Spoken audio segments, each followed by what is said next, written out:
સુરતના દિલ્હી ગેટ વિસ્તારમાં ICS office બહાર 1000થી વધુ મહિલા આંગણવાડી કર્મચારીઓએ વિરોધ નોંધાવ્યો હતો। પડતર માંગ અને પગાર વધારવાની માંગ કરવામાં આવી હતી। સુરતમાં આંગણવાડી મહિલા કર્મચારીઓ દ્વારા વિરોધ નોંધાવવામાં આવ્યો છે। દિલ્હી ગેટ આઈસીએસ ઓફિસ ખાતે ઉગ્ર વિરોધ કરવામાં આવ્યો હતો। 1000થી વધુ મહિલા કર્મચારીઓ દ્વારા વિરોધ કરવામાં આવ્યો હતો। પગાર વધારાની માંગ સાથે પડતર માંગો પૂર્ણ કરવાની માંગ કરવામાં આવી હતી। ગુજરાત આંગણવાડી મહિલા મંડળના નેજા હેઠળ મહિલાઓએ ઉગ્ર વિરોધ પ્રદર્શન કર્યું હતું। 5 તારીખથી કર્મચારીઓ દ્વારા ઓનલાઈન કામગીરી બંધ કરાઈ છે। આંગણવાડીને તાળાબંધી કરી વિરોધ પ્રદર્શન કરવામાં આવ્યું હતું। આગામી 18, 19 અને 20 3 દિવસ આંગણવાડીને તાળાબંધી કરી ઉગ્ર વિરોધ નોંધાવવામાં આવશે।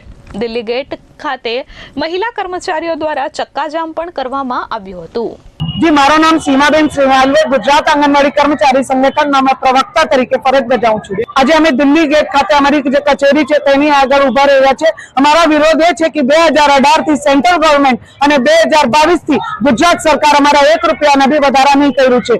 कामगीरी कहे तो दिवसे दिवसे વધતી જાય છે। મોંઘવારી आसमान पर छे पर पगार अमारा तेना ते ज छे। 7-8 વર્ષ પહેલાના પગાર અને હમણાંના પગાર સેમ છે પણ મોંઘવારી એટલી વધે છે તો બહેનો એના ઘર કેવી રીતે ચલાય, બહેનો એનો છોકરાઓને કેવી રીતે ભણાય, એટલી કફોડી દશા થઈ ગઈ છે બહેનોની। એટલે આજે ઉગ્ર થઈને બહેનો કામથી અળગારે છે। 18, 19, 20 તારીખે મેં કામથી અળગા રહેવાના છે। સુરતમાં 1099 આંગણવાડી છે, એમાંથી ડબલ હેલ્પર એટલે 2000થી વધારે સંખ્યા છે બહેનો। એમાંથી 1000 આજે અહીંયા હાલમાં હાજર છે। અમારા દરેક પ્રકારની કામગીરી કરવાની આવે છે। સર્વે હોય કે પોલિયો હોય કે કોઈ भी ગુજરાત સરકારની નવી યોજના આવે તેની અંદર આંગણવાડી હેલ્પર વર્કરનો જોડાણ કરવામાં જ આવે અને ઘર ઘર પગપાળા સુધીની જે કામગીરી છે ઘરે પહોંચાડવાની તે અમારી બહેનો જ કરે છે। આજે પોલિયો નેસ્તનાબૂદ અમારી બહેનો જ કર્યું છે। કોરોના વેરિયર અમારી બહેનો જ હતી અને બધી રીતની જે કોર્પોરેશન દ્વારા અથવા રાજ્ય સરકારની જે બી કામગીરી આવે છે અમારી બહેનો એકદમ સારી રીતે પૂર્ણ કરે છે।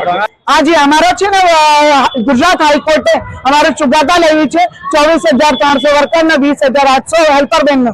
તે બી આજે 8 થી 10 મહિના થઈ ગયા છે, એના બી 1 રૂપિયાના ચુકાદા વધારા નહીં આવ્યું છે। આજે અમે ચક્કર જામ કર્યું છે। અમારા 3 દિવસ કામથી અળગા રહેવાનું છે। 18, 19, 20 5 માર્ચથી અમે ઓનલાઈન આખી કામગીરી બંધ કરી હતી। હવે ઓફલાઈન બી કામગીરી અમે બંધ કરી દીધી છે। Bureau report S24 news Surat.